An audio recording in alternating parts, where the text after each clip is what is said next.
4 days after the events of the first film, former assassin John Wick, Keanu Reeves, tracks down his stolen 1969 Ford Mustang Match 1 at a chop shop owned by Abram Tarasov, Tier Stormare, the brother of Viggo and the uncle of Iosif, the man responsible for killing John's dog and stealing his car.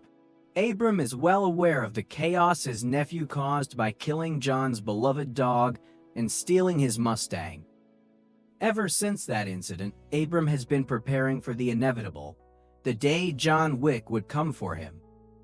Knowing that John had already killed Viggo, Iosif, and dozens of their men over these events, Abram is not taking any chances. He is in the process of selling off his assets and liquidating his business, hoping to make a quick escape before John arrives. Abram fully understands the extent of John's ruthlessness. John once killed 3 men in a bar with a pencil.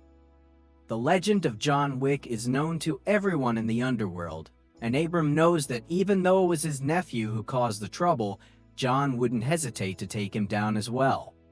Despite his preparations, Abram's evacuation plans come to a halt when John arrives and announces his attack with a phone call. John storms Abram's chop shop, dispatching his men in a series of brutal and violent confrontations. His Mustang takes significant damage in the process, but John is relentless, cutting through Abram's forces with deadly precision. Despite the destruction and bloodshed, John spares Abram, choosing instead to offer peace. He drives away in his battered Mustang, the car holding deep emotional significance for him as it is one of the last ties to his late wife, Helen. John takes the damaged Mustang to Aurelio, John Leguizamo, a fellow mechanic and ally for repairs. Believing that he can finally leave his violent past behind, John once again buries his weapons and tools in his basement, signaling his intention to retire for good. However, John's hopes for a peaceful life are quickly shattered when Italian crime lord Santino D'Antonio, Riccardo Scamarcio, pays him a visit. It is revealed that years earlier, John had sought Santino's help in completing an impossible task that allowed him to retire and marry Helen. In return, John swore a blood oath to Santino, represented by a marker and unbreakable contract in the criminal underworld. Santino now presents the marker, demanding that John repay his debt by performing one last job. John refuses, insisting that he is retired, but Santino is not one to be denied. In retaliation, Santino blows up John's house with a grenade launcher. John narrowly escapes, but his home, the last tangible connection to Helen, is reduced to ashes. With no other options, John makes his way to the Continental Hotel in New York, a neutral ground for assassins. There, he meets Winston Yan McShane, the owner of the Continental, and Sharon Lance Reddick, the hotel concierge. Winston reminds John of the 2 unbreakable rules of their world: no killing on Continental grounds, and that all markers must be honored. Refusing the marker would make John an enemy of the entire criminal underworld. Winston advises him that he must fulfill his obligation to Santino, but also hints that John will be free to retaliate once the marker is completed. Reluctantly, John accepts his fate and meets with Santino, who tasks him with assassinating his own sister, Gianna D'Antonio, Claudia Guarini, so he can claim her seat on the High Table, a council of powerful crime lords. Santino's father had bequeathed the seat to Gianna, and Santino, hungry for power, wants it for himself. John travels to Rome, where he checks into the Rome Continental, managed by Julius Franco Nero.